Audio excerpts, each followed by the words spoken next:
Hello everyone, welcome to our YouTube channel. कैसे हो आप सब लोग? Hope so you all are good. तो हमने क्या है, लास्ट लेक्चर में मीजोमेरिक इफेक्ट स्टार्ट किया था। मीजोमेरिक इफेक्ट में क्या देखा, हमारे पास क्या है, क्या होता है, प्लस एम होता है और क्या है, माइनस एम होता है। अगर तो वो क्या है, इलेक्ट्रॉन डोनेट कर रहा है तो उसको हम क्या बोल देते हैं, प्लस एम। अगर वो इलेक्ट्रॉन विदड्रॉ कर रहा है तो उसको हम क्या बोलते हैं, माइनस एम बोलते हैं। और ये किसके थ्रू करता है, इफेक्ट किसके थ्रू होता है, रेजोनेंस के थ्रू ये इफेक्ट होता है। तो हमने देखा था प्लस एम वाले कौन कौन से ग्रुप होते हैं, जिनके पास तो क्या हो, लोन पेयर हो या एक्स्ट्रा इलेक्ट्रॉन डेंसिटी हो, या तो नेगेटिव चार्ज हो या तो लोन पेयर हो। और माइनस एम वाले ग्रुप कौन कौन से होते हैं, या तो जिनके पास वेकेंट ऑर्बिटल हो या ऐसी टेंडेंसी हो कि वो क्या है, वेकेंट ऑर्बिटल क्रिएट कर सके। तो आज क्या है, हम स्ट्रेंथ के बारे में पढ़ेंगे। तो प्लस एम की स्ट्रेंथ से शुरू करते हैं। ठीक है, प्लस एम ग्रुप की स्ट्रेंथ से शुरू करते हैं। अगर मेरे पास मानो ये ग्रुप है, ए ग्रुप है यहाँ पे लगा हुआ और यहाँ पे क्या है, एक बी ग्रुप लगा हुआ है। दोनों ही क्या है, प्लस एम दिखा रही है। ये भी प्लस एम दिखा रहा है और ये भी क्या है, प्लस एम दिखा रहा है। अब प्लस एम से क्या होगा, स्टेबिलिटी आएगी हमारे ग्रुप में। ठीक है, हमारे पेरेंट चेन में थोड़ी स्टेबिलिटी आ सकती है। बट अब इसमें से देखिए, ज्यादा प्लस एम कौन दिखा रहा है, चाहे तो ये ज्यादा प्लस एम है या ये ज्यादा प्लस एम है। अब इनको भी तो हमें कंपेयर करना पड़ेगा ना। अगर हमारे पास दो तीन क्वेश्चन आ गए जहां पे सारे ही ग्रुप प्लस एम दिखा रहे हैं, जहाँ कोई रिएक्शन अगर होगी, अगर किसी इलेक्ट्रोफाइल पे अटैक करना है, तो कौन सा वाला न्यूक्लियोफाइल पहले अटैक करेगा, जिसके पास इलेक्ट्रॉन डेंसिटी सबसे ज्यादा होगी। और सबसे ज्यादा इलेक्ट्रॉन डेंसिटी किसके पास होगी, जिसका प्लस एम सबसे ज्यादा होगा। तो हमें ये क्या, ये कंपैरिजन करने आना चाहिए। तो सबसे पहला रूल क्या है इसका, फर्स्ट पॉइंट क्या आता है, एक्सटेंट ऑफ ओवरलैपिंग। तो सबसे पहले हम क्या देखते हैं, एक्सटेंट ऑफ ओवरलैपिंग। क्योंकि हमारा क्या, रेजोनेंस के थ्रू होना है, हमारा जो इफेक्ट है वो रेजोनेंस के थ्रू होगा। तो रेजोनेंस के थ्रू हमें ऑर्बिटल्स की ओवरलैपिंग देखनी पड़ेगी। अगर ये हमारा ग्रुप है ए और ये बी, अब ये हमारे पास था, कार्बन के पास तो क्या होंगे, 2p होंगे।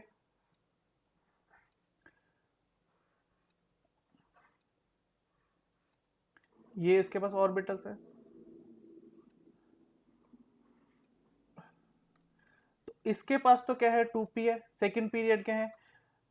और ये भी क्या है, हमारा जो ए है वो भी क्या है, सेकंड पीरियड का है। बट अगर मैं यहाँ पे देखूं, ये 2 है, अगर ये थर्ड पीरियड का हो, अगर ये ग्रुप क्या है, थर्ड पीरियड का है, तो अब क्या होगा, अब क्या होगा, अब ये क्या है, यहाँ पे 2p ओवरलैपिंग हो रही है। क्या हो रही है, 2p और 2p की ओवरलैपिंग हो रही है। दोनों क्या है, सिमिलर साइज के हैं। अगर यहाँ पे इन्होंने पहले ही बॉन्ड बनाए हुए हैं, तो रेजोनेंस के बाद क्या है, ये यहाँ पे ये बॉन्ड बनाएगा और ये यहाँ पे चला जाएगा। ठीक है, तो 2p के जब सिमिलर साइज के दो होंगे, तो उनकी क्या है, ओवरलैपिंग अच्छी होगी। क्या होगी, यहाँ पे क्या है, स्ट्रॉन्ग ओवरलैपिंग होगी,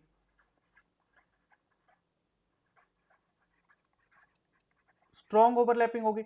और यहाँ पे क्या होगी, वीक ओवरलैपिंग होगी। क्यों, क्योंकि दोनों के साइज ही सिमिलर नहीं है। अगर साइज सिमिलर नहीं है तो ओवरलैपिंग जो होगी, दोनों 2p और 3p की जो ओवरलैपिंग होगी, इतनी इफेक्टिव नहीं होगी। अगर इफेक्टिव नहीं होगी तो उसको क्या बोलते हैं, वीक ओवरलैपिंग। अगर उसकी ओवरलैपिंग ही सही नहीं हो रही ऑर्बिटल्स की, तो जो इलेक्ट्रॉन डेंसिटी अगर वो उसको डोनेट करेगा, इतने अच्छे से डोनेट नहीं कर पाएगा। तो इसका क्या है, वीक ओवरलैपिंग होगी। तो इसका प्लस एम जो है कम रहेगा, इसका क्या है, प्लस एम जो है थोड़ा सा लेस रहेगा। अगर यहाँ पे स्ट्रॉन्ग ओवरलैपिंग है तो प्लस एम जो है इसका मोर होगा, ज्यादा प्लस एम होगा। और इसका क्या है, थोड़ा सा कम प्लस एम होगा। अगर हमें कंपैरिजन आए, तो अगर कहीं पे 2p की और 2p ओवरलैप करके मेसोमेरिक दिखा रहे हैं, प्लस एम दिखा रहे हैं, तो इसका हमेशा क्या है, ज्यादा ही प्लस एम होगा। इसका अगर प्लस एम देखें तो ज्यादा ही होगा। अगर मैं यहाँ पे देखूं,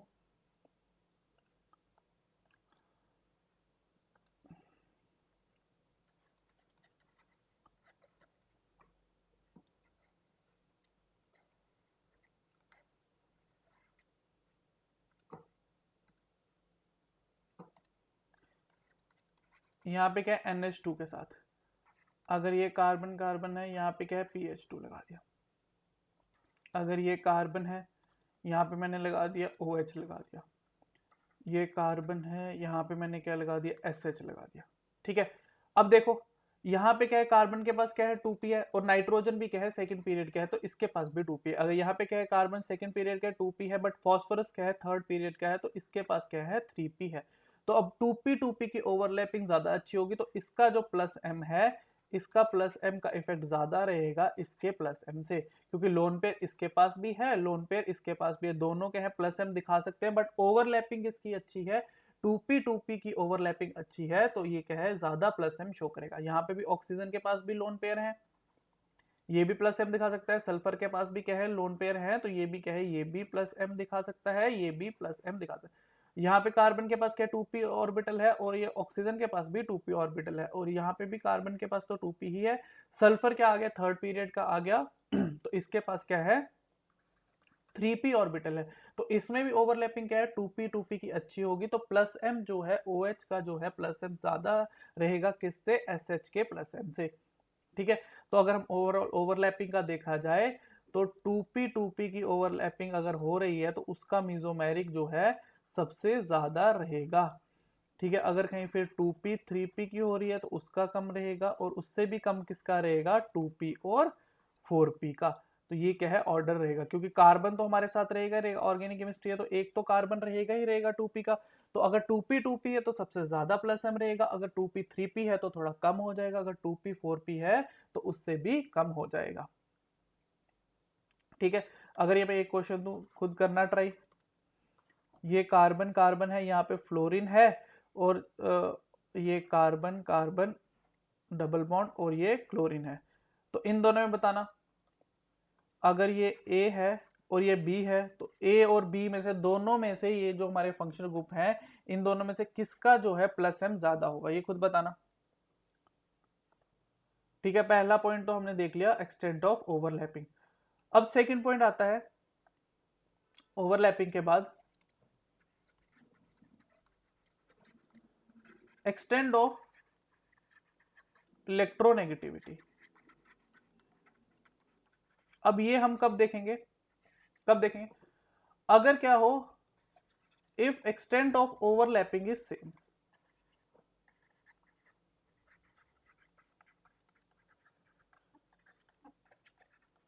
अब पहले तो हम क्या है ओवरलैपिंग से ही देख रहे थे, बट अगर ओवरलैपिंग का एक्सटेंट ही सेम हो गया, मानो कि ये हमारे पास क्या था कार्बन कार्बन, और यहाँ पे क्या है एक ग्रुप A लगा हुआ है, और ये भी कार्बन कार्बन, और यहाँ पे क्या है B लगा हुआ है। ठीक है, इसके पास जो ऑर्बिटल थे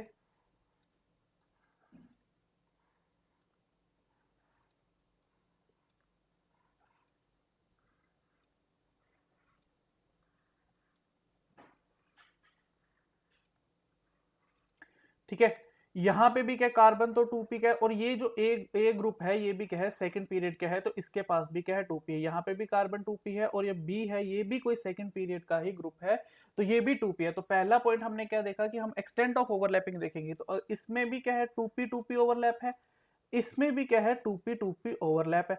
अगर दोनों में ही 2p ओवरलैप है तो अब हम कैसे देखेंगे, तो अब हम किससे देखेंगे इलेक्ट्रोनेगेटिविटी से। अगर हमारा एक्सटेंट ऑफ ओवरलैपिंग नहीं बता पाता फिर हम किस पे चलेंगे इलेक्ट्रोनेगेटिविटी। अब इलेक्ट्रोनेगेटिविटी भी किसकी, उस एटम की जिसको हमने, ये जो हमारा जैसे जो ए एटम है जो हमारा डोनेशन कर रहा है, जो इलेक्ट्रॉन डोनेट कर रहा है, उसकी हम क्या है इलेक्ट्रोनेगेटिविटी को कंसीडर करेंगे, किसकी, इसकी इलेक्ट्रोनेगेटिविटी को कंसीडर करेंगे या इसकी इलेक्ट्रोनेगेटिविटी को कंसीडर करेंगे। अब इलेक्ट्रोनेगेटिविटी से क्या होगा, देखो हमारा क्या होगा, जो मोर इलेक्ट्रोनेगेटिव एटम होगा क्या होगा, जो मोर इलेक्ट्रोनेगेटिव एटम होगा वो क्या करेगा, वीक इलेक्ट्रॉन डोनर होगा, और जो हमारा लेस इलेक्ट्रोनेगेटिव होगा, लेस इलेक्ट्रोनेगेटिव एटम होगा वो क्या होगा, स्ट्रॉन्ग इलेक्ट्रॉन डोनर। ठीक है, ऐसा क्यों, इलेक्ट्रोनेगेटिविटी क्या होती है, टेंडेंसी होती है किसी भी एटम की कि क्या करता है वो to attract share pair of electrons, जितना ज्यादा इलेक्ट्रोनेगेटिव होगा वो क्या है उतना ज्यादा अपने पास क्या रखना चाहेगा, इलेक्ट्रॉन डेंसिटी को रखना चाहेगा। अगर इलेक्ट्रोनेगेटिविटी ज्यादा है तो वो क्या है अपने पास इलेक्ट्रॉन ज्यादा रखना चाहेगा, डोनेशन क्या है कम करेगा, अगर वो डोनेशन कम करेगा तो वो क्या हो जाएगा वीक इलेक्ट्रॉन डोनर हो जाएगा मोर इलेक्ट्रोनेगेटिव, और लेस इलेक्ट्रोनेगेटिव सिमिलरली हमारा क्या हो जाएगा स्ट्रॉन्ग इलेक्ट्रॉन डोनर हो जाएगा। अगर मैं लिखूं यहाँ पे कार्बन डबल बॉन्ड कार्बन, यहाँ पे NH2 लगा दिया, यहाँ पे carbon double bond carbon OH लगा दिया, यहाँ पे कार्बन डबल बॉन्ड कार्बन और फ्लोरीन लगा दिया। अगर मैं ओवरलैपिंग, कार्बन भी सेकंड पीरियड का, यहाँ पे भी 2p है, नाइट्रोजन भी सेकंड पीरियड का है तो यहाँ पे भी 2p है। यहाँ तो कार्बन सेकंड पीरियड का, ऑक्सीजन भी सेकंड पीरियड का है तो यहाँ पे भी 2p ही रहेगा। कार्बन सेकंड पीरियड का है, फ्लोरीन भी सेकंड पीरियड का है तो यहाँ पे भी 2p ही रहेगा। अगर 2p है तो यहाँ से तो क्या है, हम इसको क्या है नहीं बता सकते कि ओवरलैपिंग के बेसिस पे हम नहीं बता सकते कि क्या होगा। अगर हम यहाँ पे देखें, ओवरलैपिंग तीनों में सेम है। अगर मैं इलेक्ट्रोनेगेटिविटी की बात करूं, इलेक्ट्रोनेगेटिविटी अब हमें देखनी है। यहाँ पे किसकी, हमें नाइट्रोजन की इलेक्ट्रोनेगेटिविटी देखेंगे, यहाँ पे ऑक्सीजन की इलेक्ट्रोनेगेटिविटी देखेंगे और यहाँ पे क्या है, फ्लोरीन की इलेक्ट्रोनेगेटिविटी हम देखेंगे। तो इलेक्ट्रोनेगेटिविटी की बात करूँ तो सबसे ज्यादा इलेक्ट्रोनेगेटिव कौन सा है, फ्लोरीन सबसे ज्यादा इलेक्ट्रोनेगेटिव है, फिर ऑक्सीजन है, फिर क्या है, नाइट्रोजन है। ये क्या हम पहले ही पढ़ के आए हुए हैं, इनऑर्गेनिक पढ़ा होगा। अगर ऐसा है तो फिर प्लस एम सबसे ज्यादा कौन दिखाएगा, जो सबसे कम इलेक्ट्रोनेगेटिव है उसका प्लस एम सबसे ज्यादा होगा, तो नाइट्रोजन का सबसे ज्यादा होगा, फिर किसका होगा, फिर ऑक्सीजन का होगा और फिर किसका होगा, फ्लोरीन का होगा। क्योंकि फ्लोरीन सबसे ज्यादा इलेक्ट्रोनेगेटिव है तो वो क्या है, सबसे कम डोनेशन करेगा। तो यहाँ पे इलेक्ट्रोनेग, यहाँ पे प्लस एम किसका सबसे ज्यादा होगा, नाइट्रोजन का सबसे ज्यादा होगा, फिर ऑक्सीजन का होगा, फिर क्या होगा, फ्लोरीन का। क्या है, जब हम क्या है, अगर हमारी एक्सटेंट ऑफ ओवरलैपिंग सेम हो जाए फिर क्या हम देखते हैं, फिर हम क्या देखते हैं, हमारा हम इलेक्ट्रोनेगेटिव का इफेक्ट देखते हैं। ठीक है, एक क्वेश्चन खुद ट्राई करना।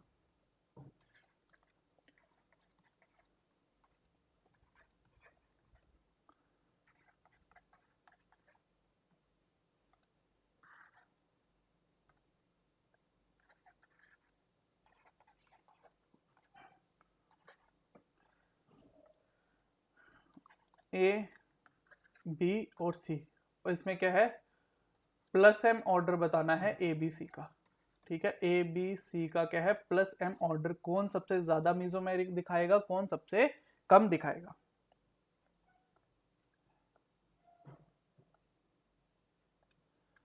इसके बाद थर्ड और लास्ट पॉइंट जो हमें देखना है वो क्या देखना है,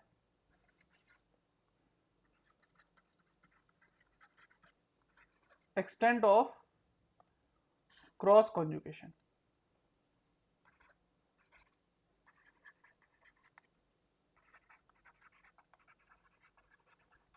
कहीं पे क्रॉस कॉन्जुगेशन तो नहीं हो रही। अब ये क्रॉस कॉन्जुगेशन क्या होती है वो देखो।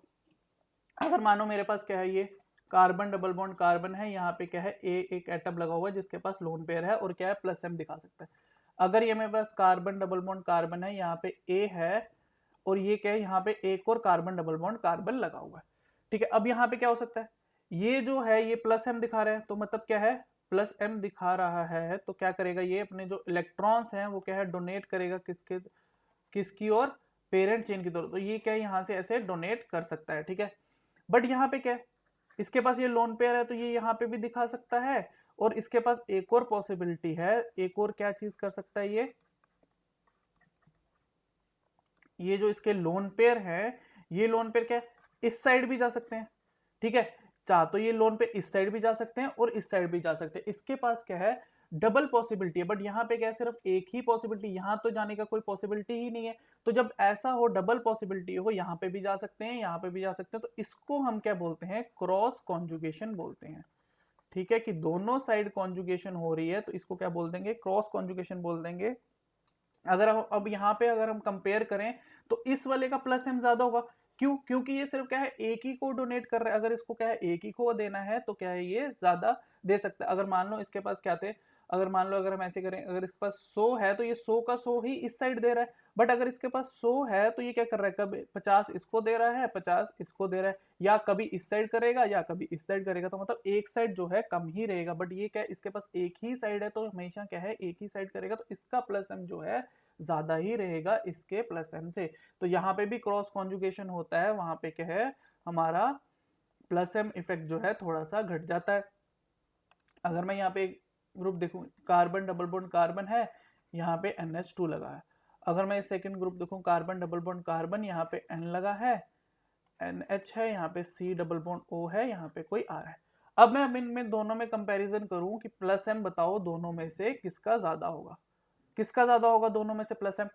यहाँ पे तो क्या है, इसको सिर्फ यहीं पे डोनेट करना है, बट यहाँ पे क्या है क्रॉस कॉन्जुगेशन, ये यहाँ पे भी दे रहा है और ये बीच में यहाँ पे भी जाएगा। यहाँ पे क्या है क्रॉस कॉन्जुगेशन,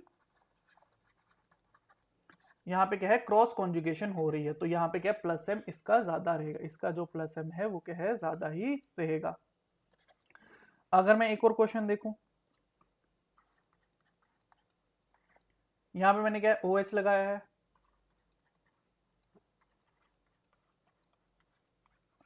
बताओ इन दोनों में से खुद ही बताओ, अगर ये A है और ये क्या है B है, A और B में से प्लस एम किसका ज्यादा होगा? A और B में से प्लस एम किसका ज्यादा होगा? खुद करके बताना, A और B में से प्लस एम किसका ज्यादा होगा। अब ये जो चीजें हैं हम प्लस एम पढ़ रहे हैं, ये आगे काम कहाँ आएंगी कि हमें पता होना चाहिए क्रॉस कॉन्जुगेशन हो रही है या नहीं हो रही है। क्रॉस कॉन्जुगेशन से क्या है इलेक्ट्रॉन डेंसिटी जो है थोड़ी सी घट जाती है, ये कहाँ काम है। अगर मानो जैसे एक मैं रिएक्शन ले लूँ, ये एनिलीन की एक रिएक्शन है, पढ़ेंगे हम आगे जाके ये रिएक्शंस। ये एनिलीन है, अगर मैं इसकी ब्रोमिनेशन करूं, क्या करूं अगर मैं इसकी ब्रोमिनेशन कर दूं, तो इसकी ब्रोमिनेशन करने से क्या होता है, जैसे इसकी ब्रोमिनेशन करेंगे तो ये क्या है हमारा, ये NH2 है, ट्राई सब्स्टिट्यूटेड हमें प्रोडक्ट मिलता है। ठीक है, ऑर्थो और पैरा पे हर जगह पे ही क्या है हमारी ब्रोमिनेशन हो जाती है, क्योंकि यहाँ पे क्या है ये क्या है प्लस एम ग्रुप है, इसके पास क्या है नाइट्रोजन है, तो ये प्लस एम है, ये तो इसकी क्या है इलेक्ट्रॉन एक्टिविटी कम है, तो ये क्या है बहुत ही ज्यादा इसको क्या है इलेक्ट्रॉन रिच बना देता है। क्या बना देता है इलेक्ट्रॉन डेंसिटी बहुत ज्यादा बढ़ा देता है इस बेंजीन रिंग की। तो यहाँ पे क्या अनकंट्रोल्ड ब्रोमिनेशन होती है, क्या होती है हमारे पास अनकंट्रोल्ड ब्रोमिनेशन होती है इस केस में। सिमिलरली अगर हमारे पास, अगर हम इसको क्या करते एक और केस होता हमारा, या अगर हम इसको रिएक्ट करवाते, चलो नई रिएक्शन लिख लेते हैं। सिमिलरली अगर हमारा ये केस होता, अगर मेरे को सिर्फ क्या है कंट्रोल्ड ब्रोमिनेशन करनी है यहाँ पे, तो क्या कर सकता हूं मैं NH2 की मेरे को अगर कंट्रोल एनिलीन की अगर मेरे को कंट्रोल्ड ब्रोमिनेशन करनी है तो क्या कर सकता हूँ यहाँ पे, अगर मैंने CH3 C double bond O और Cl, अगर मैं किसी एसिड क्लोराइड टाइप ग्रुप से अगर मैं इसकी रिएक्शन करवा दूं, तो यहाँ पे क्या है सबसे पहले यहाँ पे अटैक होगा, ये इलेक्ट्रॉन डेंसिटी यहाँ पे जाएगी, जब वापस आएगा तो क्लोरीन एक गुड लिविंग ग्रुप है तो यहाँ से बाहर निकल जाएगा। तो क्या हो जाएगा यहाँ पे हमारे पास क्या ग्रुप बन जाएगा, यहाँ पे NH C double bond O CH3 लग गया। अब मैं इसकी ब्रोमिनेशन करवाऊंगा तो क्या होता है, अगर अब मैं इसकी ब्रोमिनेशन करवाऊं तो हमारा प्रोडक्ट जो है वो क्या बनता है, सिर्फ मेजर प्रोडक्ट जो हमारा बनता है वो पैरा सब्स्टिट्यूटेड वाला ही बनता है।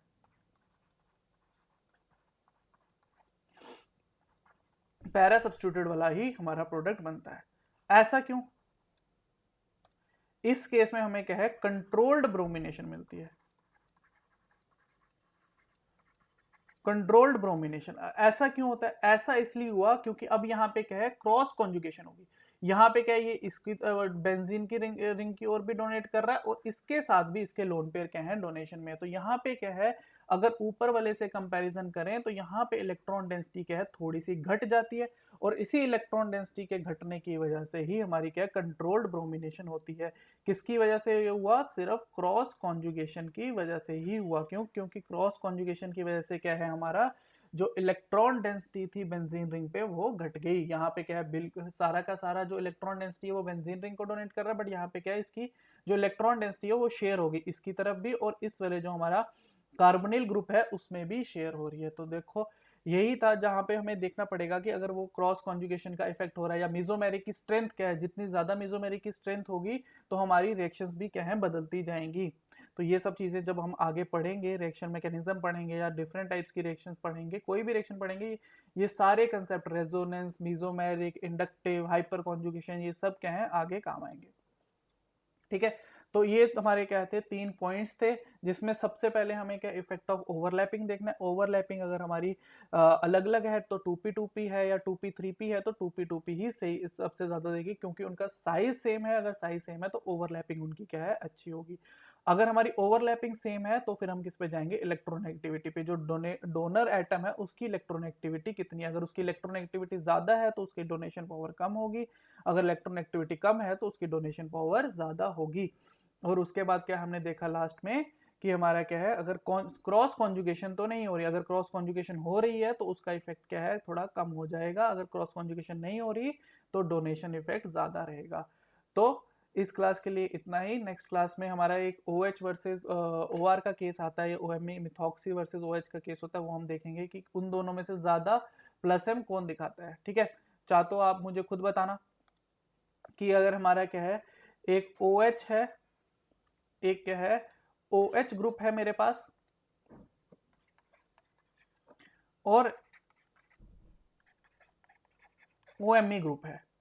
ठीक है, इसके पास भी लोन पेयर्स हैं, इसके पास भी क्या है, लोन पेयर्स हैं।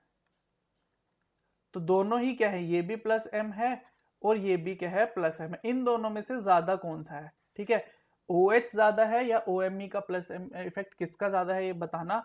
ठीक है, बाकी नेक्स्ट क्लास में इसको पढ़ेंगे, तब तक आप भी मुझे बताना कि किसका ज्यादा होता है इफेक्ट। ठीक है, तो इस क्लास में इतना ही, मिलते हैं नेक्स्ट क्लास में, तब तक के लिए थैंक यू। चलो, thank you so much, bye bye, see you in the next class.